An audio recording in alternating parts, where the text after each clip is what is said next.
Kronologi Vina Cirebon terpental dari motor, Adi menghantam trotoar. Muncul lagi seseorang yang mengaku melihat insiden pada malam kematian Vina Cirebon dan Eki, yang terjadi pada 8 tahun silam. Saksi mata tersebut bahkan melihat dari dekat ketika Vina Cirebon dan Eki terjatuh dari motor. Mendengar kesaksian sosok tersebut, dugaan jika kematian Vina Cirebon dan Eki karena kecelakaan dan bukan pembunuhan, semakin menguat. Diketahui, Vina adalah gadis 16 tahun asal kampung Samadikun, Kecamatan Kejaksan, Kota Cirebon, Jawa Barat, yang tewas bersama kekasihnya, Eki, di Jalan Raya Talu, Kecamatan Talun, Kabupaten Cirebon, Jawa Barat pada Sabtu tanggal 27 Agustus tahun 2016. Keduanya disebut menjadi korban penganiayaan geng motor. Sosok saksi mata tersebut mendatangi politisi Deddy Mulyadi. Deddy Mulyadi pun terkejut saat didatangi sosok yang mengetahui kronologi tewasnya Vina dan Eki pada tahun 2016 silam. Sosok itu tak lain bernama Adi. Dia sengaja menemui Deddy Mulyadi untuk menceritakan kejadian yang dilihatnya pada tahun 2016. Kepada Deddy Mulyadi, Adi mengatakan, jika peristiwa yang dilihatnya di flyover Tulun Cirebon, Jawa Barat itu murni kecelakaan lalu lintas. Adi pun langsung menceritakan kronologi yang dilihatnya. Malam itu saya melihat ada kecelakaan sepeda motor, ucapnya dilihat tribunnews.bogor.com dari YouTube Kang Deddy Mulyadi, Selasa, tanggal 6 Agustus tahun 2024. Begini kronologinya, malam itu saya jalan searah sama orang itu. Tapi saya berada di trotoar yang berbeda, paparnya. Saya melihat motor itu jatuh. Pengendara itu boncengan laki-laki dan perempuan. Jaketnya itu diikat di perut, sambungnya. Saya melihat sampai selesai di sana, sampai dia diangkat ke mobil, jelas Adi. Bahkan Adi mengaku melihat secara jelas peristiwa kecelakaan maut tersebut. Saya melihat motor itu jatuh dari jarak 25 sampai 30 meter. Kelihatan jelas pada saat itu, bebernya. Tak hanya itu, Adi juga melihat seorang perempuan yang terjatuh dari sepeda motor. Motor itu terseret, yang perempuan itu jatuh ke kiri menghantam trotoar. Seingat saya dia langsung tengkurap, tegasnya. Sosok Adi. Sementara itu, Adi diketahui merupakan seorang musafir. Pada saat peristiwa tewasnya Vina dan Eki, dia tengah melintas mengarah ke Sumedang. Waktu itu saya di Cirebon pada tahun 2016 menjadi musafir keliling Pulau Jawa. Ada tugas dari guru spiritual saya. Saya disuruh jalan kaki, tuturnya. Saya 2 tahun jadi musafir. Berangkat dari rumah di Kudus. Saya melakukan ziarah makam, paparnya. Pas di Cirebon itu ke makam Gunung Jati, Habib Pabuaran Cirebon, sampai ke Raja Galuh dan ke Pamijahan, sambung Adi. Saat itu saya lagi jalan kaki dari makam Habib Hashim Cirebon menuju ke Majalengka ke makam Raja Galuh di Sumedang. Terus melihat ada kecelakaan, tambahnya. Susno Duaji yakin Ibtu Rudiana tak rekayasa kasus Vina Cirebon. Mantan Kabareskrim Komjen, Purn. Susno Duaji meyakin kalau Ibtu Rudiana tidak merekayasa kasus Vina Cirebon. Justru Susno Duaji menduga kalau Ibtu Rudiana lah yang merupakan korban rekayasa di kasus Vina Cirebon ini. Sebab menurut Susno, dalam kondisi normal tidak mungkin Ibtu Rudiana sengaja mengorbankan anak kandungnya. Namun tim Sus Mabes Polri, kata dia, akan memeriksa soal berita acara pemeriksaan, BAP, Ibtu Rudiana 8 tahun lalu. Di mana dalam babnya, Rudiana merinci 11 nama yang merupakan pelaku pembunuhan Vina dan Eki. Mengapa sampai keluar 11 nama?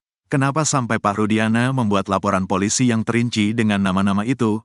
Kata Susno Duaji di Kompas TV, Selasa, tanggal 6 Agustus tahun 2024. Apakah itu dia sendiri yang merekayasa atau dia justru yang terekayasa? Itu akan terjawab, tambahnya. Susno Duaji pun meyakini bahwa Ibtu Rudiana tidak mungkin merekayasa kasus kematian putranya. Bahkan ia mengatakan ada dugaan Rudiana lah yang jadi korban rekayasa seseorang. Saya yakin bukan Pak Rudiana, tapi Pak Rudiana justru korban terekayasa, ungkapnya. Menurut Susno Duaji, bisa saja Ibtu Rudiana jadi korban rekayasa yang dilakukan oleh AF dan Dede. Apalagi ada dugaan bahwa AF memiliki dendam kepada para terpidana karena pernah dipukuli saat digerebek. Untuk membalas dendam, dia jadikan orang itu tersangka. Ini jangan dianggap benar, ini praduga saja, kata Susno Duaji. Kemudian ditambah saat itu Ibtu Rudiana mungkin kondisi kejiwaannya sedang tergoncang karena anak kesayangannya meninggal dunia. Sehingga Ibtu Rudiana langsung percaya begitu saja pada keterangan yang disampaikan oleh AF. Makanya berbagai praduga ini akan terjawab oleh hasil eksaminasi tim khusus, dan hasil penyidikan oleh Bareskrim, tandasnya. Kuasa hukum Ibtu Rudiana Mardiman Sane rupanya sependapat dengan Susno Duaji. Mardiman pun membenarkan bahwa bisa saja Ibtu Rudiana ini adalah korban rekayasa. Beliau tidak bermaksud merekayasa, tapi jadi terekayasa, kata Mardiman Sane. Sehingga jika itu benar adanya, maka pihaknya siap meluruskan rekayasa ini. Tapi saya yakin sampai saat ini, yang terjadi dengan putusan pengadilan yang sudah inkrah, itulah yang sebenarnya, ungkap dia. Penasihat Kapolri ngaku kecolongan, kerja senyap Mabes Polri saat tangani kasus Vina. Pihak Mabes Polri rupanya diam-diam sudah bergerak melakukan penanganan kasus Vina Cirebon. Mabes Polri dikabarkan telah membentuk tim khusus yang bergerak bekerja secara senyap atau tanpa diketahui publik. Kerja senyap tim khusus Mabes Polri ini pun diperkirakan sudah berjalan beberapa lama. Bahkan penasihat ahli Kapolri Irjen Pol, Purn Arianto Sutadi pun sampai kecolongan. Dikutip dari tayangan TV One, Senin, tanggal 5 Agustus tahun 2024, Arianto mengatakan bahwa dirinya sendiri baru mengetahui sehari yang lalu. Sementara pergerakan tim khusus ini sudah bergerak tanpa sepengetahuannya. Saya juga baru tahu kemarin kan, ternyata sudah dipanggil semua, kata Arianto Sutadi. Dia mengatakan bahwa tim khusus Mabes Polri saat ini tengah mendalami lagi kasus Vina Cirebon. Para penyidik yang terlibat di kasus ini semuanya diperiksa, termasuk penyidik yang terlibat dalam penyidikan kasus Vina 2016 silam. Tim khusus ini sekarang mendalami lagi. Penyidik yang dulu tahun 2016 dipanggilin semua, kata Arianto. Termasuk penyidik yang kemarin yang pergi dan sebagainya didalemin semua, sambung dia. Arianto menyebut bahwa pergerakan tim khusus Mabes Polri ini sudah berjalan beberapa waktu dan sudah banyak yang dipanggil untuk pemeriksaan. Semua yang terlibat dalam penyelidikan di kasus Vina Cirebon dari tahun 2016 hingga 2024 semuanya didalami. Termasuk saksi pun, kata Arianto, juga diperiksa ulang. Tim ini turun untuk kemudian melakukan reka ulang kasus yang kini jadi perbincangan heboh ini. Jadi, ini ternyata beda dengan harapan saya. Kalau saya sih estimasinya kan itu bisa direka ulang awal-awal apabila PK-nya diterima, katanya. Tapi ternyata sudah mendahului itu. Jadi gak usah ngomong-ngomong dengan orang lain, itu akan betul-betul diteliti apa yang terjadi, sambung Arianto. Meksi tim ini sudah bergerak selama beberapa waktu. Arianto mengaku bahwa sementara ini belum ada informasi hasil pendalaman tim khusus Mabes Polri ini. Diketahui, kasus Vina Cirebon sementara ini masih menjadi perbincangan banyak orang. Kasus kematian Vina dan Eki tahun 2016 silam sementara ini masih belum terlihat terang. Ada tidaknya kasus pembunuhan ini pun kini masih buram setelah ada saksi yang membongkar dugaan rekayasa kasus.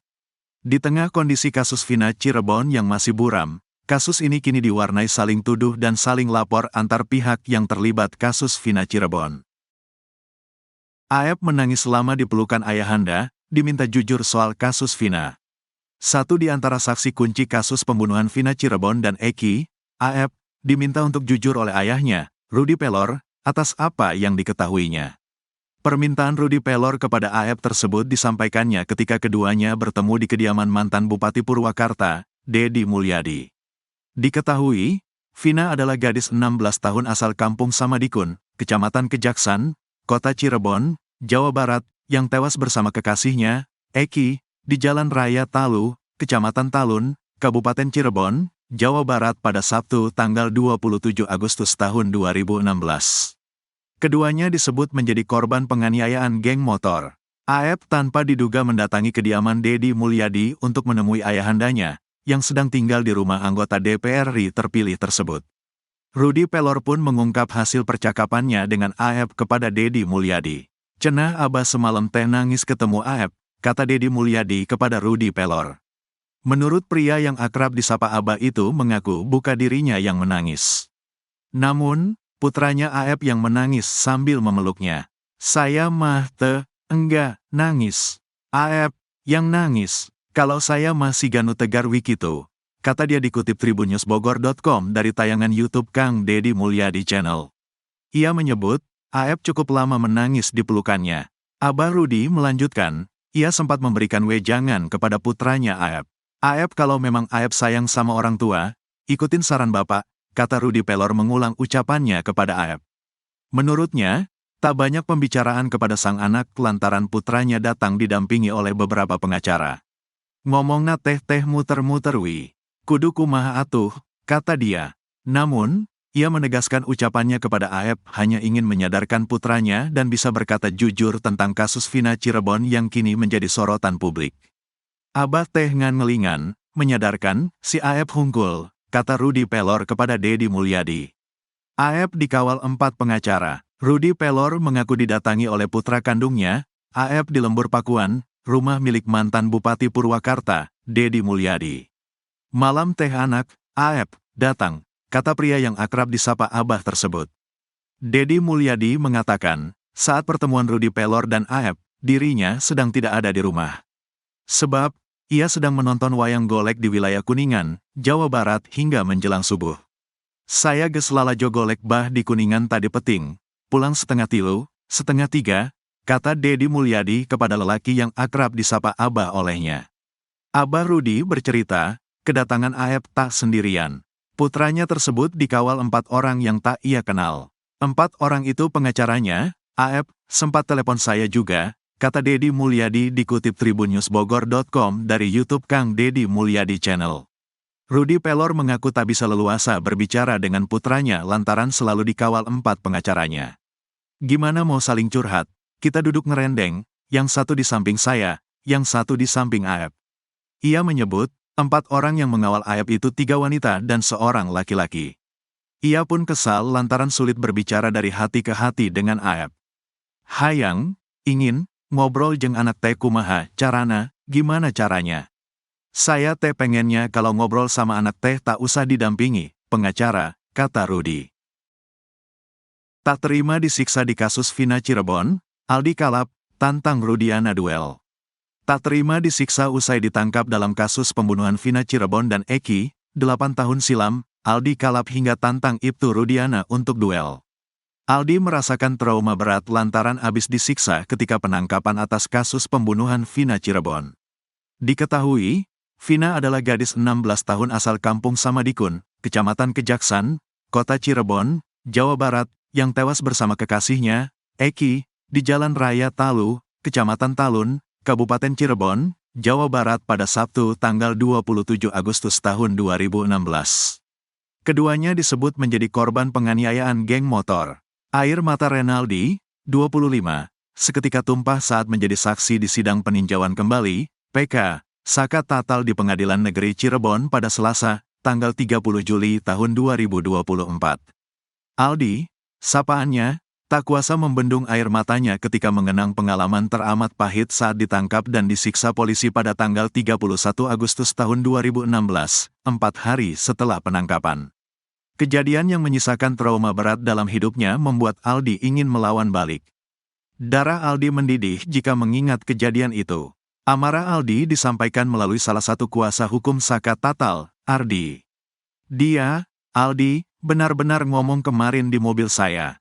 Aldi udah kalap teringat kembali memori masa lalu, kata Ardi seperti dikutip dari YouTube @factualnews77 yang tayang pada Jumat, tanggal 2 Agustus tahun 2024. Ia bahkan ingin berduel dengan Ibtu Rudiana demi menuntaskan dendamnya. Dendam terhadap Ibtu Rudiana ingin diselesaikan dengan berduel di atas ring tinju.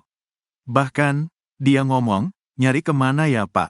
Saya mau cari ring, tinju, maksudnya cari ring apa? Saya mau cari ring, saya mau fight dengan Pak Rudiana, kata Ardi menirukan percakapannya dengan Aldi saat itu. Dibantah Rudiana. Ibtu Rudiana membantah telah melakukan penyiksaan terhadap terpidana kasus Vina Cirebon. Ayah Eki, Ibtu Rudiana malah mengaku bahwa pihaknya memiliki cara khusus sampai akhirnya terpidana mengakui perbuatannya di kasus Vina Cirebon. Tentunya ada upaya kami, kata Ibtu Rudiana seperti dikutip dari Tribun News Bogor. Tidak, disiksa, tambahnya. Ibtu Rudiana mengatakan pihaknya sama sekali tidak melakukan penyiksaan sampai kemudian diserahkan bagian Raskrim. Perlu diingat kembali, pada kejadian kasus Vina Cirebon Sabtu tanggal 27 Agustus tahun 2016 lalu, Ibtu Rudiana menjabat sebagai Kanit Narkoba Polresta Cirebon. Saat menyerahkan ke Reskrim posisi masih utuh, kata Ibtu Rudiana. Ibtu Rudiana mengatakan ucapannya terbukti lewat foto dokumentasi saat menyerahkan terpidana kasus Vina Cirebon. Kami foto ada dokumentasinya, kata Ibtu Rudiana. Ibtu Rudiana tetap berkukuh bahwa pihaknya sama sekali tidak menyiksa terpidana kasus Vina Cirebon. Posisi masih utuh, mukanya masih utuh. Tidak ada penganiayaan, kata Ibtu Rudiana. Sosok Aris Papua polisi bertato yang dituding siksa terpidana kasus Vina paling sadis. Potret Aris Papua, polisi bertato yang sadis siksa terpidana kasus Vina Cirebon di tahun 2016. Aksi penyiksaan yang dilakukan Aris Papua terhadap para terpidana kasus Vina Cirebon ini terungkap pada sidang peninjauan kembali, PK, Saka Tatal. Di akun media sosialnya, Aris Papua ternyata sempat pamer botol miras usai vonis kasus Vina Cirebon. Aksi sadis polisi bertato itu dibeberkan oleh Aldi, adik Eka Sandi terpidana kasus Vina Cirebon. Aldi merupakan salah satu pemuda yang diamankan oleh Ibtu Rudiana dan rekan-rekannya pada tanggal 31 Agustus tahun 2016. Ada 8 orang yang saat itu diamankan, mereka adalah Saka Tatal, Eko, Hadi Saputra, Eka Sandi, Supriyanto, Jaya, Sudirman, dan Aldi. Yang nangkap Pak Rudiana sama temannya, 3 orang, kata Aldi di sidang PK Saka Tatal. Setibanya di Polres Cirebon Kota, kata Aldi, 8 pemuda itu langsung mendapat penyiksaan. Kami disiksa, diinjak, ditendang, bebernya. Penyiksaan itu, kata Aldi, terus dilakukan hingga malam hari. Dia bahkan sempat dipukul menggunakan gembok dan rambutnya dibakar. Kemudian anak buah Ibtu Rudiana juga sempat menyuruh Aldi dan para terpidana minum air kencing. Minum air kencing semua, 1 gelas. Saya 1 gelas, Saka 1 gelas, jelas Aldi sambil menangis. 8 tahun berlalu, Aldi rupanya masih ingat nama-nama polisi yang menyiksa mereka. Aldi mengingat 2 anak buah Ibtu Rudiana yang paling sadis. Keduanya yaitu Gugun Gumilar dan Aris Papua. Aris Papua sama Gugun, itu yang paling kejam, kata Aldi.